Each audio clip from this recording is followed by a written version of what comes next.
অনেক দিন ভিডিও না নিয়ে আসার জন্য আমি দুঃখিত। আর ছাদ বাগানে এসে দেখি প্রত্যেকটা গাঁদা ফুল ফুটে গেছে। আসলে কি বলো তো, এখন এই ফুল ফোটার টাইমটাতেই না ক্লাসের থার্ড সামারেটিভের পরীক্ষা চালু হয়ে গেছে। আর তার জন্য সারা বছরের তুলনায় এখন চাপ একটু বেশি। চাপ থাকলে কি হলো, ছাদ বাগানে তো আসতেই হবে, আর এই ফুলগুলো দেখে মনোমুগ্ধ হয়ে যাব। আর এই গাছটিতে দেখতে পাচ্ছ কত পরিমাণে কুড়ি এসেছে। আর আগে যে গোলাপি রঙের চন্দ্রমল্লিকাটি দেখলে সেটিও বেশ সুন্দর। চলো এবার দেখাই আমার ডালিয়া গাছ।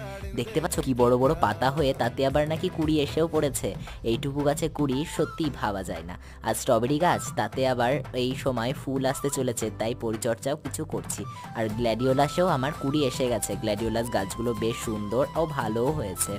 আর সেই দেখিয়েছিলাম কুড়ি আসা কুন্দ গাছটি আজ ফুলে ভরে উঠেছে। এত সুন্দর গন্ধে চারিদিক ছাদ বাগান মোমো করছে। তাহলে আজকের ভিডিওটা এই পর্যন্তই, আবার দেখা হচ্ছে পরবর্তী ভিডিওতে। বাই।